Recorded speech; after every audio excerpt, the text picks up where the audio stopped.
Welcome back to another episode of Making Waves. Today we're going to have an open conversation about LGBTQ plus and the API community. We'll be discussing our views and knowledge about LGBTQ plus identities, as well as reflect on the intersections between LGBTQ plus folk and API folk. Again, before we begin, we would like to do some land acknowledgements and vision statements. Okay, for our land acknowledgements, let it be acknowledged that Oregon State University in Corvallis, Oregon, is located within the traditional homeland of the Marys River or Ampanufu Band of Kalapuya. Following the Willamette Valley Treaty of 1855, Kalapuya people were forcibly removed to reservations of Western Oregon. Today, living descendants of these people are part of the Confederated Tribes of the Grand Ronde Community of Oregon and the Confederal Tribes of the Siletz Indians. Phoenix, Arizona is on the traditional homeland of the Akimel, Thumb, and the Salt River, Maricopa, Pima Native communities. Here at Making Waves, we try to illuminate the experiences of Asian and Pacific Islanders here at Oregon State University. Facilitating dialogue surrounding culture and diversity, we hope to dive into some of these complexities of the Asian and Pacific Islander experience through topics such as pop culture, social identity, multiculturalism, and etc. Among the many topics we wish to cover, we hope that you can resonate with our stories as well as expose yourself to some new ideas and perspectives. So today we have a special guest with us, Sandy Wynn, if she would like to introduce herself.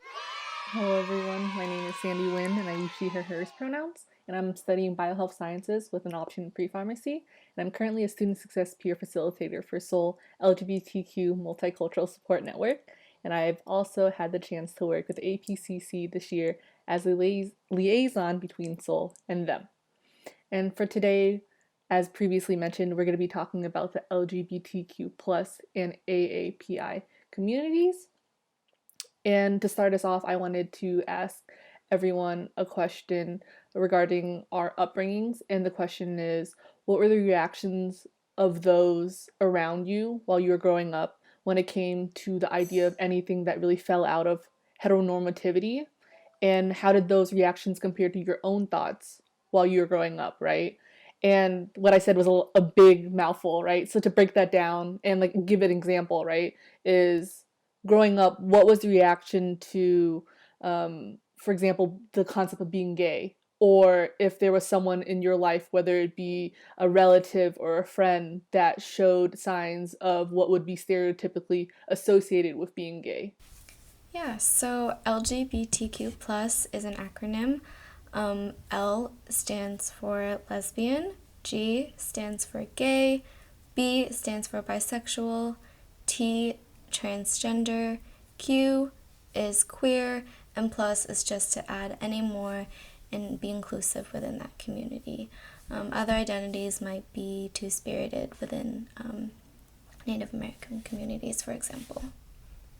Thank you, Bekah. Yeah, and so it's kind of like since there's an array of gender and sexuality, so one to kind of start us off, sorry, but so sex, gender, and sexuality are all socially constructed in a way, and that's how we get LGBTQ to define those specific things, just so people are able to follow us. I think it's easier to kind of define and help people along the way, and the plus indicates that there's more to it than we might know, or more than we can actually put into that, right? But yeah, thank you for the question, and thank you for elaborating, Bekah. I think growing up, I guess I was always just in at least in my family, there wasn't any pressure on oh, you should be girly, or oh, that's too boyish of you. For example, my mom, she signed me up for flag football one time, and all the people in there were boys. And she just she didn't care if it was a boyish sport. She just wanted me to do something that was active. So I feel I guess I was lucky to not feel be raised in a place where I felt pressure to be more feminine. And like with friends, at least, like, you know, I think we're like very affectionate, you know, and like maybe like in society that might be seen as like gay, or I don't know, but I think we've definitely like, we find it, at least right now, I feel like it's been a little bit more accepting to be like, oh, we're all friends, like we can be more like affectionate and like not be criticized for that. I think for me, I so people who have listened to the podcast from the beginning of the season know that I was raised with a single parent, who was my mom, who is Dene. So I didn't really grow up until probably until I was like 5, 7 ish. Is when like we kind of separated from um, my Laotian identity, for protection reasons. And so I can only speak on the experience raised by a single parent who is indigenous, and the ways that like my great grandma had taught my mom how to like be a human being, through traditional practices. So, as Bekah mentioned before, there's like the additional two spirit, which I identify with because it acknowledges, um, diverse gender, sex, and sexuality within indigenous communities before settler contact. So the way that we understand LGBTQ today is constructed based off of the construction of sex, gender, and sexuality. So essentially, what Two Spirit means is this umbrella term for like queer, essentially, but for indigenous people. Um, and for non indigenous people, it would fit into that mold of LGBTQ or something that resonates with your culture. So some cultures do have, most cultures actually have queer people. And we see this erasure throughout media, throughout Western culture, and I'm very sure that all of us were born and raised in the States, and in Western culture is very much so cis hetero. And so in some regards we don't see that as often when we were growing up, but now it's more visible, which is really awesome. And so I don't think a lot of people understood, especially like right, I was born in the 90s, mid 90s, and then going into like some of us are born later 90s, early 2000s. But like when you kind of analyze what's going on at that time, right? There was the AIDS movement that was going on literally right before we were born, and then which is still ongoing, and then a lot of queer hate, and so like that's what like our parents went through, right? Like our parents are like learning it and then like reciprocating it, and so I think my mom was like an outlier because of my grandma, you know, like my I was fortunate enough that like, and I actually don't want to say fortunate because I think right there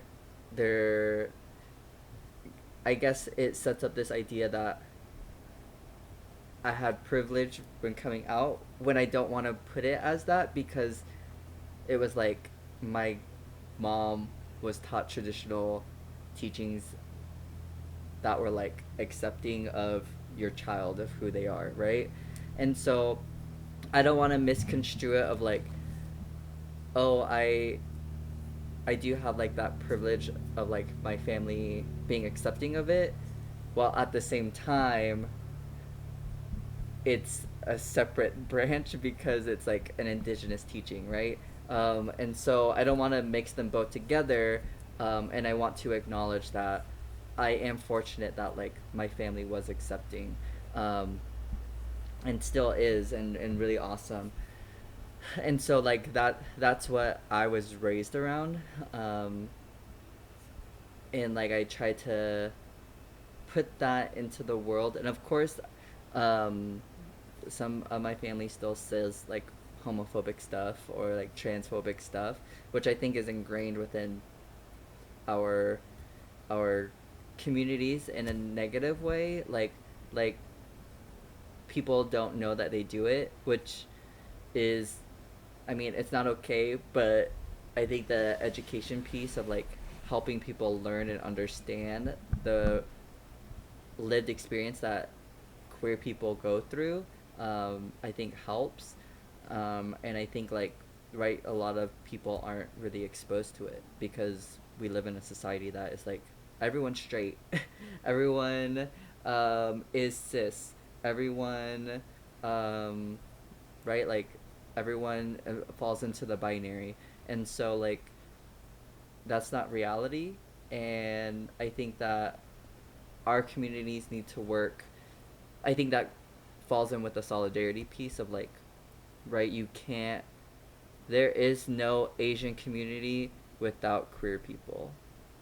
That is just a fact. There is no indigenous community without queer people. You can't, when you say you're fighting for that community, you can't exclude like queer and trans folks in that conversation.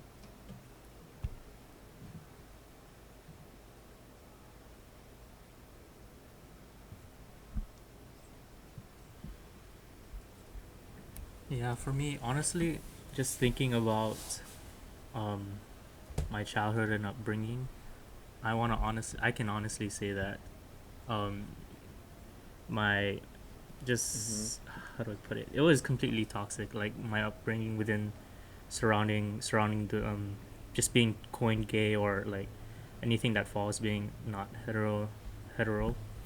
Um, and I think it comes with the fact that um, again, coming from Hawaii, we also coined the term gay as also mahu, which is what we use on the islands, and the way we use it is in such a degrading way as well. And you got to keep in mind that this was in like the early 2000s, and so the me growing up as a child, the we when you think of the word mahu and we use it within the islands and the locals that live there, you already have an idea of like what kind of a person they would be, and it already falls within like the um, stigmatism of like demasculinity. You have like a person like Mm-hmm. that you just you know it's just frowned upon within your family, and just all of these things too. And so I can honestly say that yeah, growing up, like it was a coined word that I used, and um, growing up with friends around me too that degrade each other. We use it to um, like like replace for like being too girly, whatever, so on and so forth. And I can honestly say that yeah, I don't think that when I was growing up, I did have, I think I did Mm-hmm. grow up with the word in such a toxic way, and I can honestly say and thankful for that. It wasn't until my middle school year that I finally was able to separate the two together, like being gay or like just non-hetero in itself is not being a completely different being or completely separate from just being a human in general, and like how it's been like thrown in perspective, growing up my whole life. And I found out that a really close friend of mine in middle school was gay, and like he was able to like that didn't like it gave me the realization that didn't change my perspective of him, or like he was really able to give me that understanding of like people are not that much different, and so on and so forth. And so it is tricky, like especially back within that time, that at least when I was growing up, it was coined in such a way. And I am so much thankful for that. We're in a society now that it's much more open, much more accepting, and people growing up have a better understanding, and we as like the generation now can create that society where it is much more accepting and easier for the younger generations to understand now. But yeah, it was I feel like we've grown Mm-hmm. so much from like these past 20 years, and just this whole time. And I just hope that Mm-hmm.